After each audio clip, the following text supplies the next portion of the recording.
Bonjour à tous, nous nous retrouvons aujourd'hui pour parler de démocratie, et plus précisément de démocratie directe. Et oui, le pouvoir exercé par les citoyens et non pas par des députés.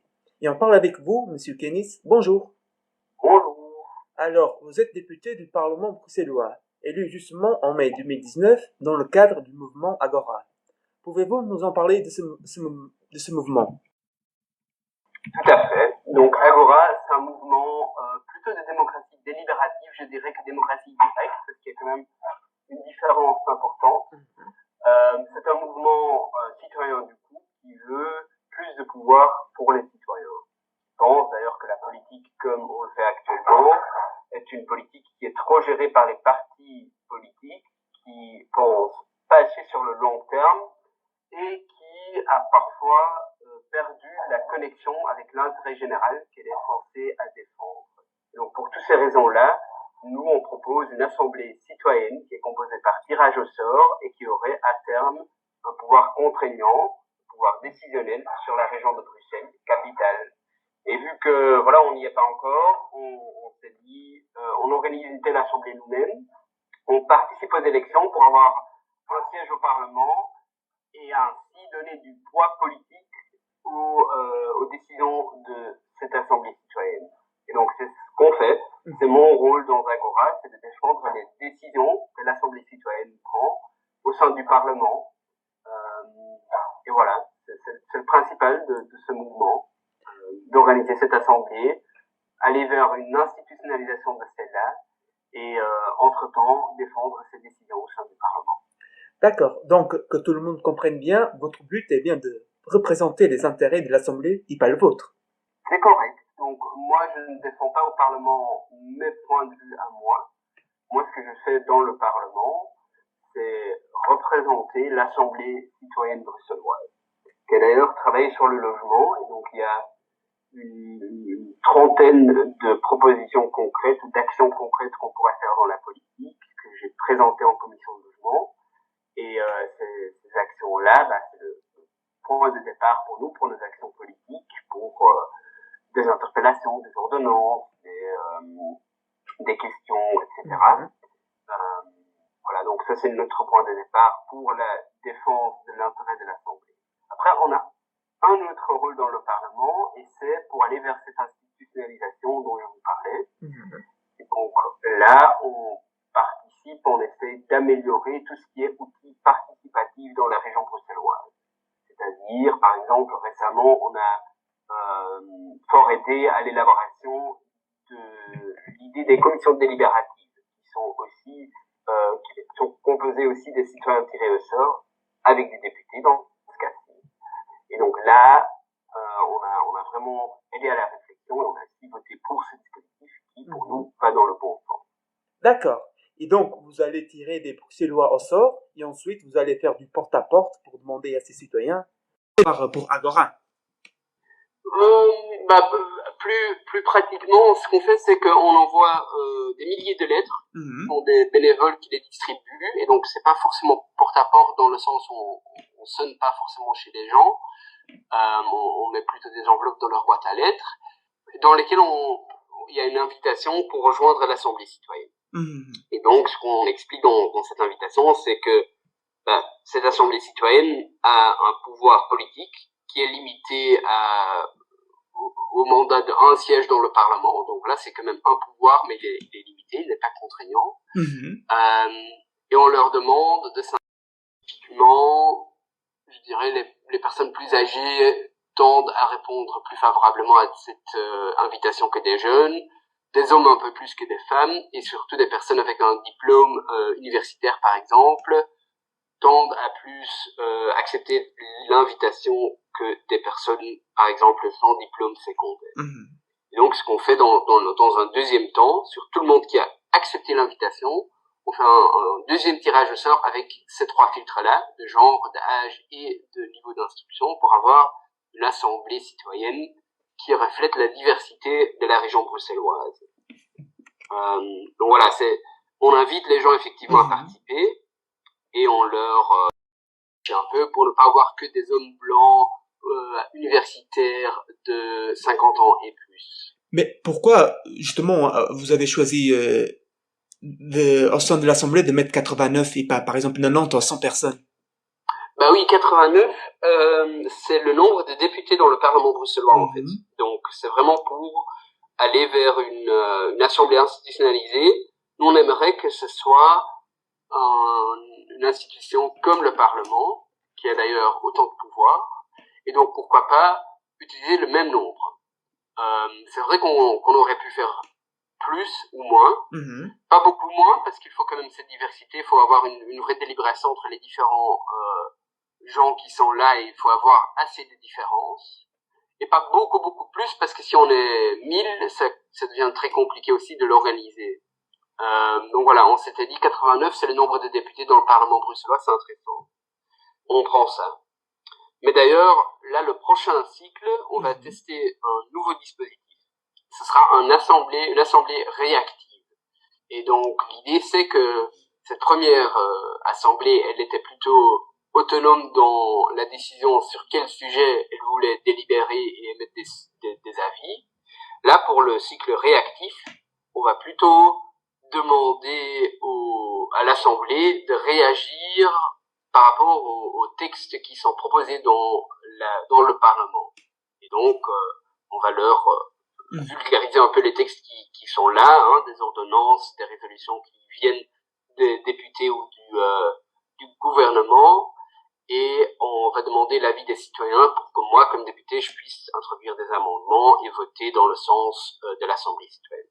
Et du coup, cette assemblée-là, aussi parce qu'avec les mesures Covid, on devra le faire complètement en ligne, elle sera un peu plus petite, elle sera plus ou moins la moitié de l'autre assemblée, et c'est vraiment un test, on est dans une phase d'expérimentation, donc on teste aussi ce dispositif-là, surtout parce qu'en ligne, avec 89 personnes, c'est très compliqué.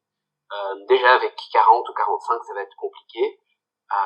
Mais voilà, donc on teste un nouveau dispositif là, mais le premier assemblée, c'était vraiment 89 personnes, comme le Parlement bruxellois d'ailleurs.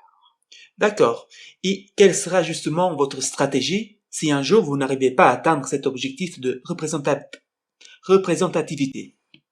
Pour cent des gens qui ont répondu favorablement ont un diplôme universitaire, par exemple. Si jamais on n'atteint pas les niveaux ou les quotas de diversité, il y a deux stratégies. Première stratégie, c'est de continuer le tirage au sort. Et donc, par exemple, c'est ce qu'on a fait pour le tout premier tirage au sort. On avait très peu de personnes sans diplôme secondaire, et donc ce qu'on a fait, c'est dans les adresses où on a déposé des lettres, on a fait de la porte-à-porte. Et donc on a privilégié un peu les quartiers où déjà le taux de réponse était moindre, et souvent c'était d'ailleurs les quartiers où le taux de personnes sans diplôme secondaire était plus élevé. Donc en favorisant ces quartiers-là, on a fait de la porte-à-porte chez les gens qui avaient déjà reçu une lettre, même personne, on fait juste un rappel, si vous voulez, un rappel en personne d'ailleurs, donc pas un rappel écrit. Et ça a beaucoup aidé pour augmenter l'acceptation. Donc je pense que ça c'est un premier piste qui est important. Deuxième piste, si on n'y arrive toujours pas, ou s'il y a vraiment des profils qui manquent, on va sélectionner des gens hors tirage au sort. Il faut rappeler que le tirage au sort, pour nous, c'est un moyen, c'est pas un objectif en soi, c'est un moyen d'avoir une assemblée citoyenne diversifiée. Donc si on n'arrive pas à avoir cette assemblée citoyenne diversifiée, on peut passer par exemple, des associations qui travaillent avec des publics cibles bien spécifiques pour avoir l'avis incorporé dans l'assemblée de ces gens-là, et donc qui demandent à leur public s'il y a des gens qui veulent participer à ça. Voilà, ça c'est le deuxième volet, ou la deuxième stratégie pour compléter l'assemblée citoyenne. D'accord, merci beaucoup. Et justement, pour revenir aux lettres, alors vous avez envoyé ces lettres en 5 langues, notamment en turc, et du coup, comment avez-vous réfléchi et développé ces lettres? Ça c'est vraiment donc la rédaction de la lettre, c'est vraiment le travail de mes collègues qui travaillent sur l'assemblée, donc il faudrait leur poser la question. Mais ce que j'ai compris, c'est qu'ils ont étudié des lettres types qui étaient utilisées dans des autres expériments d'assemblées citoyennes par tirage au sort ou autre dispositif de délibération citoyenne, et qu'ils ont un peu regardé, ok, quels sont les meilleurs exemples, qu'est-ce qui a fonctionné le mieux. Par exemple, je me souviens que en Australie, il me semble, le gouvernement avait aussi voulu faire un dispositif tiré au sort. Et donc, ils avaient vraiment envoyé une lettre hyper chic, hyper festif, avec des lettres dorées et tout. Et donc, du coup, le taux de réponse était assez élevé parce que les gens avaient ouvert ça, peut-être pensant que c'était une invitation pour un événement, je ne sais pas. Ce qu'il est, d'ailleurs, donc pourquoi pas. Donc, nous, par exemple, ce qu'on a fait, on n'avait pas des enveloppes dorées, mais on avait des enveloppes du Parlement, donc des enveloppes A4, des grandes enveloppes, avec le logo du Parlement bruxellois dessus. On sait que ça fait parfois peur à certains gens de recevoir des lettres des institutions officielles, mais en même temps, pour des autres gens, pour peut-être les mêmes gens, ça donne un certain sérieux au dispositif. Voilà, ça c'est un exemple. L'autre exemple, c'est effectivement les langues. Pour rendre accessible, on a utilisé 5 langues. Pour le nouveau tirage au sort, on a ajouté une 6e langue qui est une langue visuelle, donc vraiment en BD, si tu veux. On a décrit le processus. On a aussi utilisé 2 versions du français. Donc on a utilisé une version français simplifiée avec des phrases plus courtes et des mots moins complexes, et une version français un peu plus compliquée, on va dire. Et donc c'est aussi un test pour voir où le taux de réponse est plus élevé.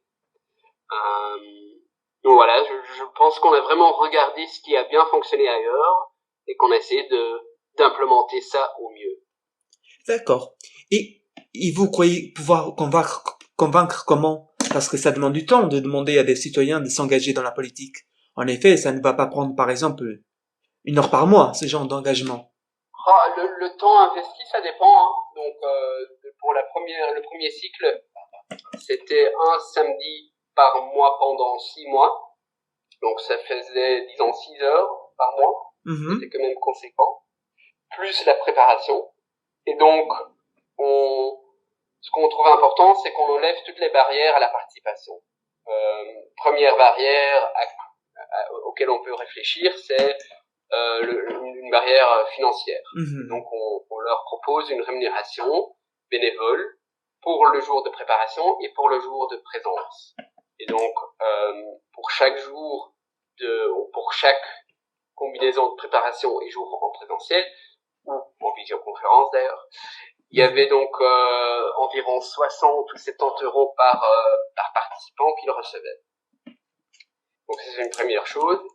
Après, toutes les autres barrières dont on peut parler, c'est, par exemple, il y avait de l'animation pour des enfants. Il y avait aussi à boire et à manger, évidemment. Les gens qui avaient des difficultés d'arriver sur place, on les aidait avec le transport. Pour tout ce qui était en ligne, les gens qui avaient difficulté avec ça, donc il n'y avait pas d'ordinateur ou pas de connexion Internet, on leur a aidé avec ça aussi. Je pense que c'est vraiment, faut réfléchir, pas forcément ok, on veut convaincre, mais plutôt, ok, estimons que les gens veulent participer, qu'est-ce qui pourrait leur bloquer? Qu'est-ce qui pourrait faire en sorte qu'ils n'accepteraient peut-être pas, même s'ils avaient envie? Et en enlevant ces barrières-là, beaucoup plus de gens vont vouloir et pouvoir participer. Donc, animation enfant, avoir à manger, à boire, transport, traduction d'ailleurs aussi, interprète, la rémunération. Je pense que c'est vraiment plein de choses qui font en sorte que les gens viennent dans un premier instance, et dans un deuxième temps, faire en sorte que ce soit une expérience agréable. Donc, nous on avait une salle, quand c'était encore en présentiel, une salle qui était bien agréable, qu'on pouvait utiliser. On faisait tout en sorte que l'atmosphère était bonne, qu'il y avait une chouette ambiance, de nouveau, de la bonne nourriture et du bon café, ça aide beaucoup. On va vraiment faire en sorte que les gens se sentent à l'aise et qu'ils se sentent à leur place et qu'ils ont envie de revenir aussi. D'accord. Et selon vous, ce mouvement, il va dans le même sens que ce qui souhaite le Parlement bruxellois de donner plus de pouvoir aux citoyens? c'est compliqué de dire que le Parlement demande quelque chose. Hein. Le Parlement peut demander via des résolutions, ou on peut adapter son règlement, ou encore plus important évidemment, adopter de la législation. Mais le Parlement agit très rarement en unanimité. Il y a toujours notamment des partis politiques dans un Parlement. Mais c'est vrai qu'on a pas mal de partis politiques et des députés d'ailleurs qui ont envie d'impliquer les citoyens dans le débat politique.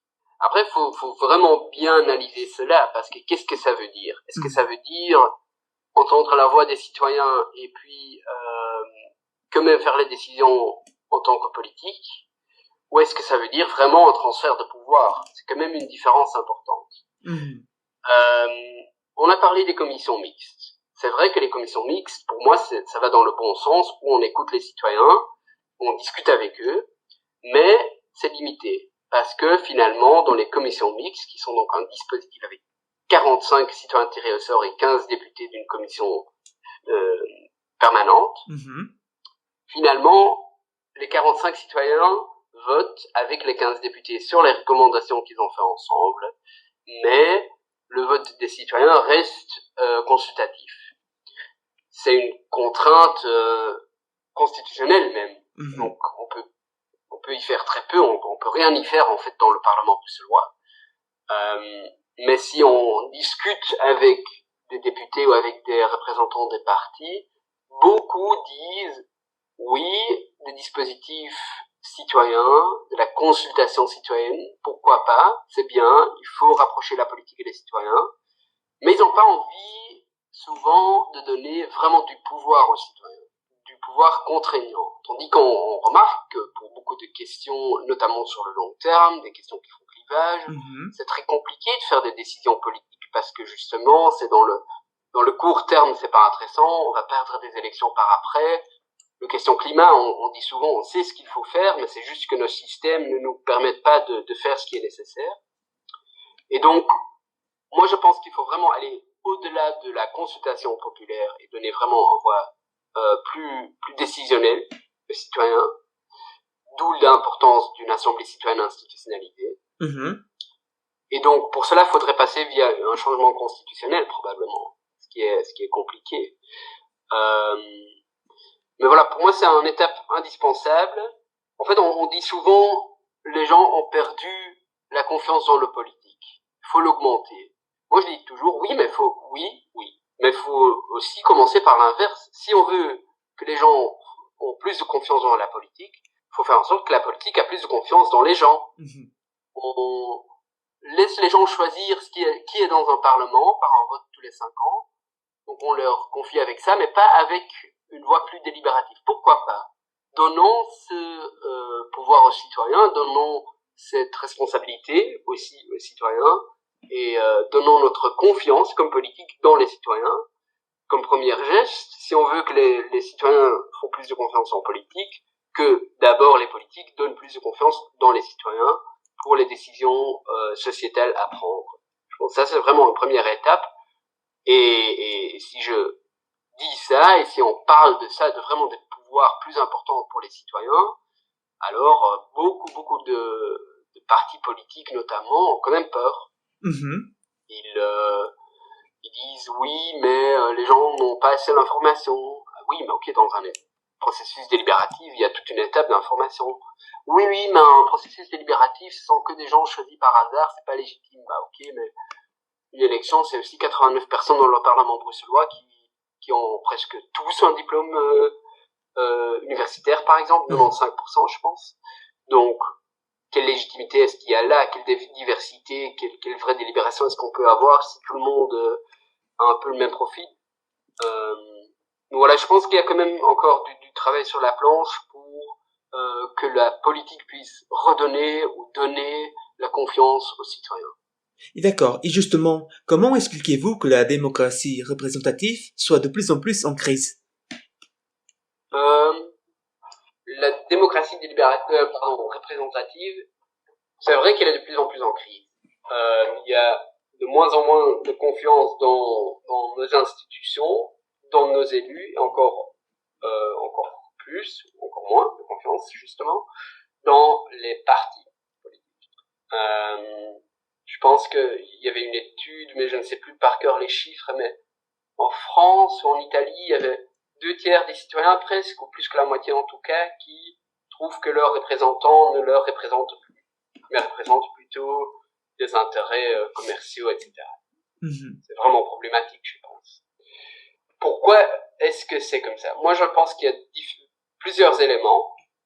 Un élément, c'est que la politique, c'est devenu de plus en plus technique, et donc des gens qui font de la politique, c'est devenu leur métier.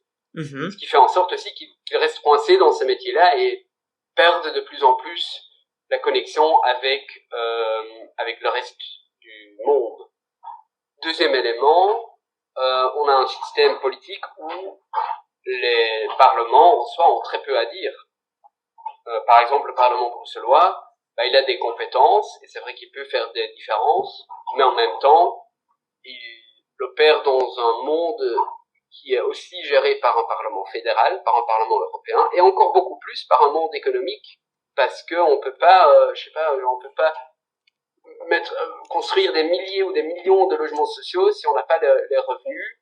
Et donc, si l'économie ne produit pas les revenus dans le système économique actuel, la région n'a pas l'argent à dépenser pour construire ces logements sociaux, par exemple. Donc voilà, il y a quand même beaucoup de contraintes aussi à ce que un parlement peut faire. Donc, non seulement les gens sont déçus, peut-être aussi les politiciens sont déçus par rapport à la différence qu'ils peuvent faire. Et troisièmement, je pense que beaucoup de gens sont quand même dans ce qu'on appelle des echo chambers, donc des chambres d'écho, dans les réseaux sociaux, etc., où ils sont très peu confrontés à des avis différents. Donc ils vivent un peu dans une bulle de leur propre opinion, où on vit plutôt, parce que moi aussi, vous aussi, tout le monde, je pense. Ce qui fait que il y a plus en plus de polarisation et de moins en moins du débat public, et ça n'aide pas non plus les parlements. D'ailleurs, on le voit dans les résultats électoraux que des partis extrémistes, on va dire, ont de plus en plus de succès, mais ça n'aide pas vraiment pour trouver des solutions durables pour notre société. Parce que souvent, ils ont leur point de vue qui est souvent assez radical, et justement, les parlements ne permettent pas ou ne facilitent pas une vraie délibération. Les parlements, pour moi, c'est quand même plutôt un lieu où on débat pour obtenir, pour avoir raison, pour faire des chouettes vidéos pour les réseaux sociaux. Mais j'ai pas encore souvent vu des gens qui ont changé d'avis par rapport à un débat qui s'était fait en commission d'un parlement. Donc ça, c'est plutôt rare dans les parlements, donc les structures sont pas faites pour, tandis que les structures délibératives le sont. D'accord. Et du coup, selon vous, ce mouvement est d'autant plus important à être mis en place, notamment face à la complexité belge à former un gouvernement. Je pense que notre mouvement Agora Brussels a très peu à voir avec la formation d'un gouvernement fédéral.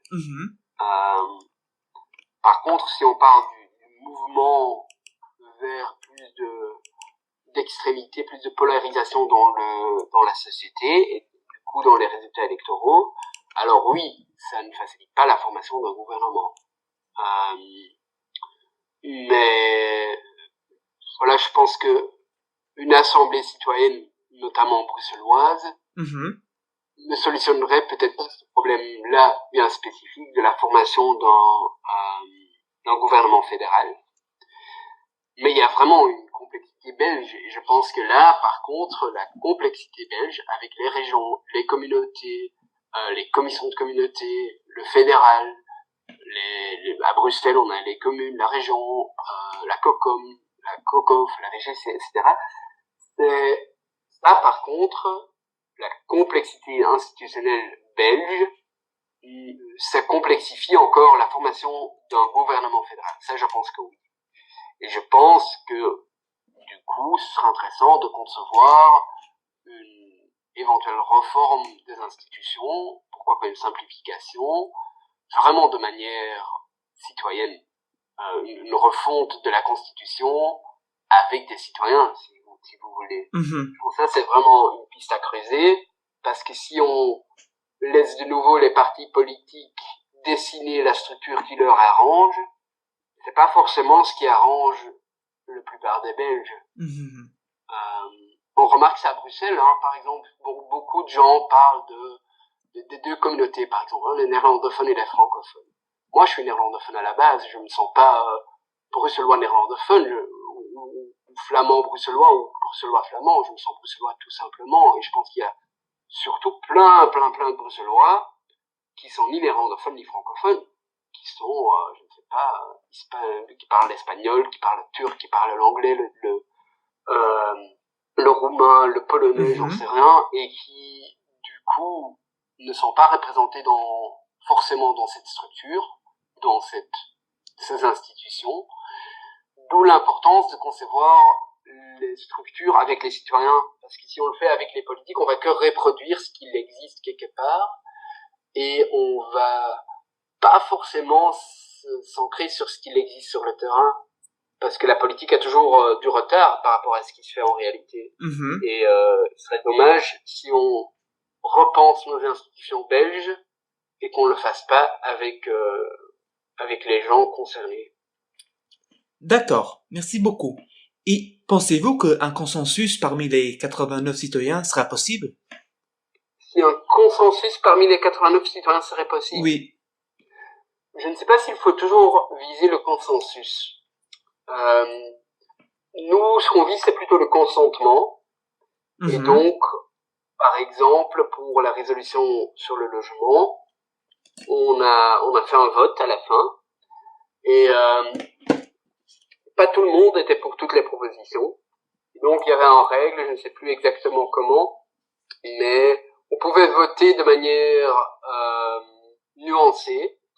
Donc, c'était pas juste oui ou non, mais on pouvait dire, moi, je suis complètement contre cette proposition-là, jusqu'à, moi, je soutiens à fond, avec des options intermédiaires. Et donc, l'idée, c'était, si une minorité assez importante est vraiment opposée à une proposition, s'il met vraiment une objection, alors, on ne retient pas cette proposition-là. Donc, une minorité peut bloquer. Par contre, s'il y a la moitié qui est plus ou moins convaincue, et il y a beaucoup de gens qui sont quand même vraiment convaincus, il y a personne qui est vraiment contre, ou qui a une objection, alors, une proposition peut passer. Et donc, c'est quand même différent que la loi de majorité simple, par exemple, ou majorité spéciale même, parce que on a beaucoup plus de nuances, et on peut vraiment bloquer quelque chose s'il y a un intérêt d'une minorité, mais en même temps, si même la moitié n'est pas hyper convaincue ou n'a pas trop d'avis, leur avis ne sera pas trop pris en compte non plus. Mhm. Et donc, le consensus, non. Le consentement, oui, je pense que c'est réaliste de l'atteindre, et qu'on peut le faire, oui, tout à fait. Et je pense que c'est plus important que le consensus, d'ailleurs. D'accord. Et selon vous, quel sera l'avenir d'Agora dans le futur? Le futur pour Agora, c'est compliqué, c'est difficile à dire. Nous, on s'était dit, idéalement, on disparaît. C'est notre objectif final, c'est de disparaître. C'est-à-dire, s'il y a une assemblée citoyenne permanente, on n'a plus besoin d'Agora comme mouvement citoyen, comme mouvement politique, comme groupe politique dans le Parlement. Parce que, voilà, un jour qu'il y aura cette assemblée, nous, on ne devra plus l'organiser comme mouvement citoyen, et surtout, on ne devra pas passer via 1, 2, 3 élus pour représenter les décisions de cette assemblée. Mhm. Donc ça, c'est quand même important de toujours le dire, parce que on n'est pas un nouveau parti politique qui est là pour rester. Non, on a un mouvement qui a un objectif final. Une fois atteint, on disparaît. Mhm. Et voilà, je pense que ça prendra encore un peu de temps. Donc je m'imagine que peut-être on se représentera encore pour les prochaines élections. Peut-être pas. Peut-être qu'on trouvera des autres moyens. Et peut-être que c'est plus intéressant d'être hors un parlement pour pouvoir pousser ça. Mais pour l'instant, c'est la voie qu'on a choisie et c'est intéressant. C'est intéressant de voir les réactions des politiques et d'essayer de changer, on dirait, le système depuis l'intérieur. D'accord. L'ambition est en tout cas là. Merci beaucoup, Kenis. Je rappelle que vous êtes député bruxellois élu en mai 2019 dans le cadre du mouvement Agora. Agora qui a donc un élu au Parlement bruxellois. Merci beaucoup d'avoir répondu à l'invitation.